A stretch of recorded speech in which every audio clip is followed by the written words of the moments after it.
Hello students, मैं हूँ अरविंद। आज की क्लास जो है 12th है, वो पहला चैप्टर हम आज स्टार्ट करेंगे हिंदी मीडियम का। तो उस चैप्टर को स्टार्ट करने से पहले जो बच्चे इस चैनल पर नए हैं इस चैनल को लाइक एंड सब्सक्राइब जरूर करें ताकि आगे की वीडियो आप तक पहुँचती रहे। चलिए देखते हैं पहला चैप्टर क्या है। उस चैप्टर का नाम है वैद्युत आवेश और क्षेत्र। वैद्युत आवेश और क्षेत्र। वैद्युत आवेश क्या है, क्षेत्र क्या है, आज हम इस चैप्टर में पढ़ेंगे। तो सबसे पहले हम कुछ चर्चा कर लेते हैं।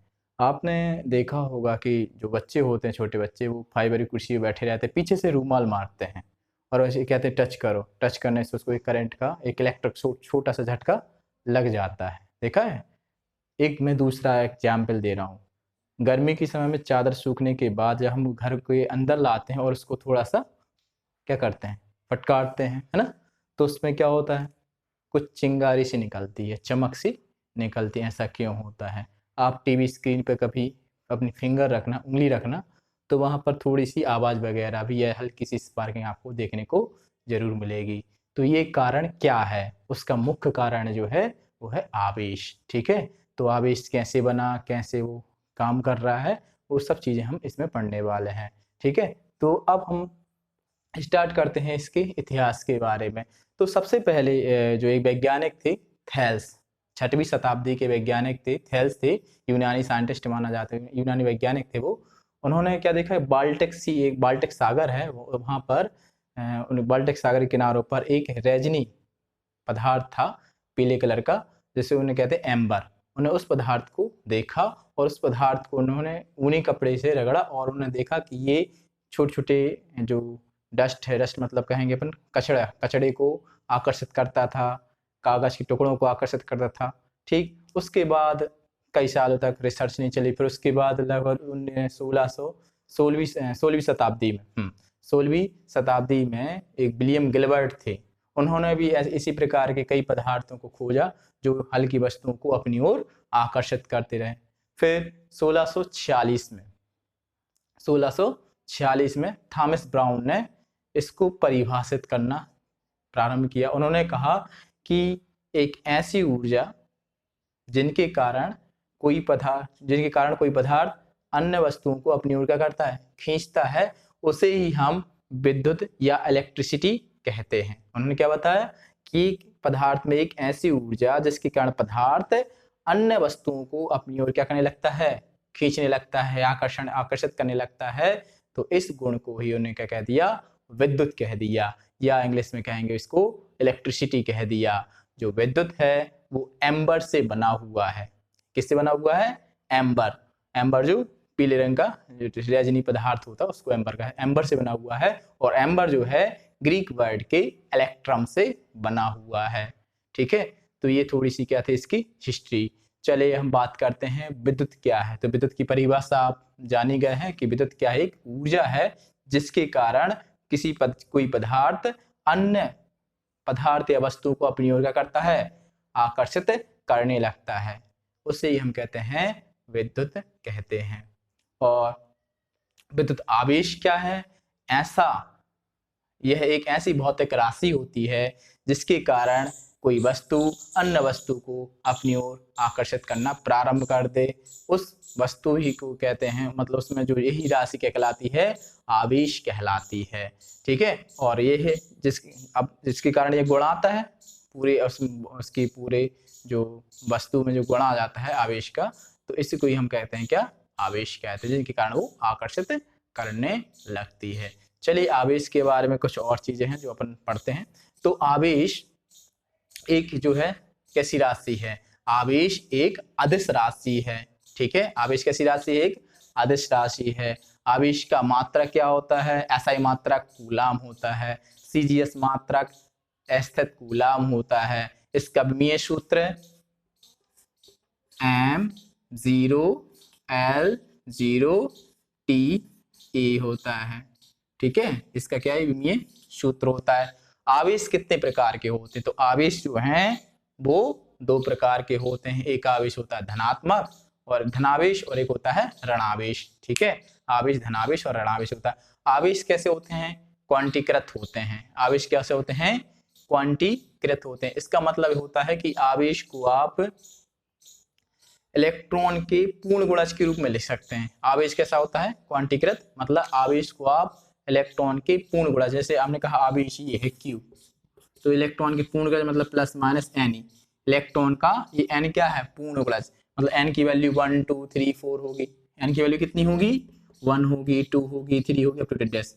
एन की वैल्यू ये नहीं होगी 1/2 3/2, ये नहीं होगी, ठीक है। मतलब जो आवेश होता है वो एक पूर्णांक राशि में होता है। अब ऐसा नहीं कि आवेश आधा हो, जैसे मान लिया हमने कहा शादी में कोई मेंबर आया, आपसे कहा कि वो इस परिवार से कितने सदस्य, आपने देखा कि हस्बैंड वाइफ और उनका एक बच्चा था, तो आपने कह दिया उस परिवार से तो 2.5 जन आए थे, तो ये थोड़ी ना कोई बात हुई। आपको उस मेंबर तो 3 ही रहेंगे ना, कि 2.5 होंगे, तो मेंबर 3 ही काउंट।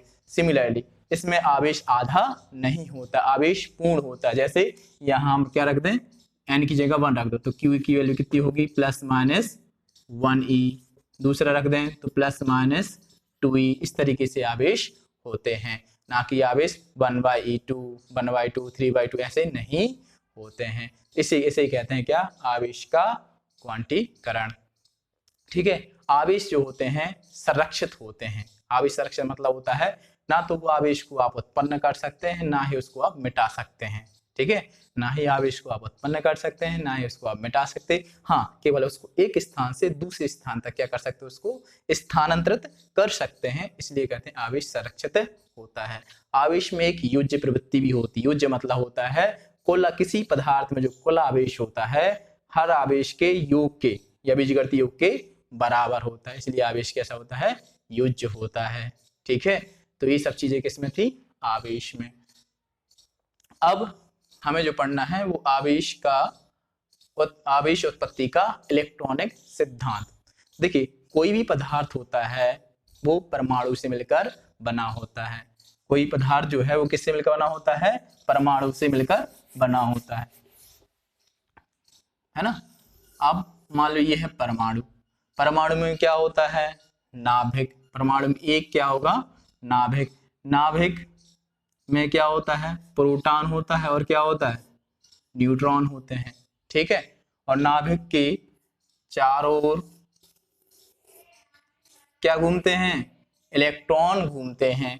नाभिक के चारों ओर क्या घूमते हैं? इलेक्ट्रॉन घूमते हैं। जितने प्रोटॉन होते हैं उतने ही इलेक्ट्रॉन होते हैं।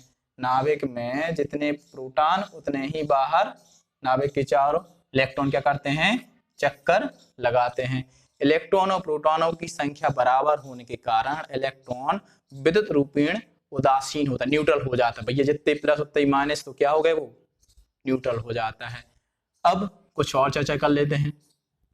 अब इसमें देखिए, जो इलेक्ट्रॉन, ये नाभिक अपना, ठीक है, जो इलेक्ट्रॉन नाभिक के जितने पास होगा, ठीक है, जो इलेक्ट्रॉन नाभिक के जितने पास होगा उतने आकर्षण बल से क्या होगा? बंधा होगा। और जो जितनी दूर होता जाएगा उसमें आकर्षण बल क्या होगा? कम होगा। जैसे हम एक परिवार में ले लें, परिवार में छोटा बच्चा, ये मान ली माता पिता है, तो इसके क्या होता है? नजदीक होता है, इसलिए वो माता पिता को छोड़ना नहीं चाहता। लेकिन जैसे जैसे बच्चे की उम्र ज्यादा बड़ी होती है तो उसका वो दूर रहने लगता है, तो उसको आदत क्या हो जाती है? धीरे धीरे कम हो जाती है। तो सिमिलरली जो इलेक्ट्रॉन नाभिक के जितने क्लोज होता है, नजदीक होता है, उस वह उतने ही आकर्षण बल से बंधा होता है। ऐसे इलेक्ट्रॉन को कहते हैं बद्ध इलेक्ट्रॉन बोला जाता है, ठीक है। और जो इलेक्ट्रॉन नाभिक से दूर होते हैं उन इलेक्ट्रॉन को कहते हैं मुक्त इलेक्ट्रॉन बोला जाता है, ठीक है। बद्ध इलेक्ट्रॉन, मुक्त इलेक्ट्रॉन समझ में आया? बद्ध मतलब जो नाभिक से पास में रहते हैं, बंधे रहते हैं, बद्ध। और जो सबसे बाहर की कक्षा में दूर होते हैं नाभिक से, उन्हें कहते हैं मुक्त, क्योंकि उनको थोड़ी सी ऊर्जा दे दो और ये अपनी कक्षा छोड़ के निकल जाएंगे, ठीक है। तो इन्हें कहते हैं क्या? मुक्त इलेक्ट्रॉन कहते हैं। एक चीज और सुनिए, इलेक्ट्रॉन जो होता है नाभिक के चारों ओर, मतलब ऐसे चक्कर लगा रहा है, इलेक्ट्रॉन जो है नाभिक के चारों ओर दो तरीके से गति करता है। एक होता है कक्षीय गति और दूसरा होता है चक्रण गति। कक्षीय गति मतलब इसके चारों ओर घूमना, चक्रण मतलब होता है अपनी अक्ष पर भी घूमना। जैसे हम एक बॉल को फेंकते हैं तो मान लीजिए बॉल चारों तरफ तो घूम रही है, इसको क्या कहेंगे? कक्षीय गति। लेकिन वो अपनी अक्ष पे भी तो घूमती जाती है नहीं, जैसे हम फेंक देते तो अपने आप अंदर से अंदर रोटेट कर, बाहर ऐसे रोटेट करते हुए जाती है नहीं, तो वो गति कहलाती है उसकी चक्रण गति। इलेक्ट्रॉन की कक्षीय और चक्रण गति, इन दोनों गति के कारण ही जो आवेश है विद्युत और चुंबकीय दोनों के प्रभाव को क्या करता है, व्यक्त करता है। ठीक है, तो आवेश विद्युत क्षेत्र और चुंबकीय क्षेत्र को भी व्यक्त करता है। अब जो मेन कहानी जो यहाँ से आती है कि आवेश आते कैसे। जैसे ही मान लीजिए हमने इस बाहर जो मुक्त इलेक्ट्रॉन है इसको बाहर से ऊर्जा दे दी, क्या दे दी इसको बाहर से ऊर्जा, तो इलेक्ट्रॉन उस ऊर्जा को ग्रहण कर लेगा और बाहर निकल जाएगा। इस तरीके से इलेक्ट्रॉन अपने स्थान से दूसरे स्थान पे चला जाएगा। अच्छा, जब ये इलेक्ट्रॉन कहीं यहाँ आ जाएगा तो ये क्या हो जाएगा, पॉजिटिव, और दूसरा क्या हो जाएगा, नेगेटिव। इलेक्ट्रॉन जहां से निकल के दूसरे में जाता है, इलेक्ट्रॉन जिसमें पहुंचता है वो वस्तु या पदार्थ नेगेटिव हो जाता है, और जिससे निकल रहा होता है वो क्या हो जाता है, पॉजिटिव हो जाता है। इस तरीके से एक साइड प्लस और दूसरी साइड क्या हो जाता है, माइनस बन जाता है। यही कहलाता है आवेश उत्पत्ति का इलेक्ट्रॉनिक सिद्धांत कहलाता है। अच्छा, जो आवेश होते हैं वो दो प्रकार, प्लस और माइनस। तो आवेश का एक गुण और होता है कि जो मान लो समान आवेशों में क्या होता है, प्रतिकर्षण, और असमान आवेशों में क्या होता है, आकर्षण का गुण होता है। तो उन्होंने एक प्रैक्टिकल भी करा इस पे। तो उन्होंने क्या लिया, सबसे पहले कांच की एक छड़ ली, उसको रेशम के कपड़े से क्या हुआ, रगड़ा और लटका दिया। फिर एक दूसरी कांच छड़ ली, उसको भी रेशम के कपड़े से रगड़ा और लटका, दोनों को लटका देते हैं, और दोनों को जब पास पास लाते तो दोनों क्या होने लगते हैं, प्रतिकर्षक।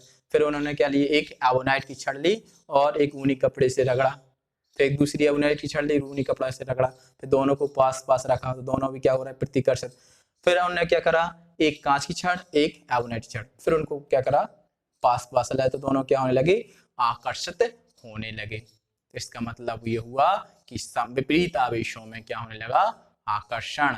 ठीक है, तो इस तरीके से आपने क्या सीखा, विद्युत आवेश क्या होता है, आवेश कैसे बना। आवेश, अब जैसे मान लीजिए कि हमने बताया कि हमने मान लो फाइबर की कुर्सी पे वो कर रहे थे, रूमाल मार रहे थे, उससे क्या हुआ, किसी ने उसको, जो कुर्सी बैठा था उसको किसी ने छुआ तो उसको क्या लग गया, करंट। कारण ये रूमाल मार रहा था तो इलेक्ट्रॉन जो क्या हो रहे थे उसमें स्थानांतरित हो रहे थे। ठीक है, जब किसी वस्तु ने उसको छुआ या मान लो किसी व्यक्ति ने उसको क्या हुआ, टच कर लिए, छू लिए, तो क्या हो, वो इलेक्ट्रॉन क्या होने लगे, स्थानांतरित होने लगे दूसरी बॉडी में, और उसको क्या हो, करंट का मतलब अनुभव होने लगा। तो ये होता है आवेश उत्पत्ति का इलेक्ट्रॉनिक सिद्धांत। आवेशों के मूल गुण आप देख लिए। आवेश कैसी राशि है, आदर्श राशि है, इसका मात्रा क्या होता है, कूलाम होता है। सीजीएस मात्रा क्या होता है, स्थित कूलाम होता है। विमीय सूत्र अभी हम बताया था M0L0 T0, sorry M0L0 TA और ब्रैकेट लगा दीजिएगा, तो ये क्या होगा, इसका विमीय सूत्र। आज की क्लास यहीं तक। कल से जो इसके बाद जो नेक्स्ट क्लास होगी और नेक्स्ट वीडियो जो होगी उसमें आप जो कूलाम्स लॉ वगैरह जो भी है वो भी आपको पढ़ेंगे। तो यदि वीडियो आपको अच्छी लगी हो तो इसको like and subscribe and press bell icon जरूर करें। ठीक है, ओके।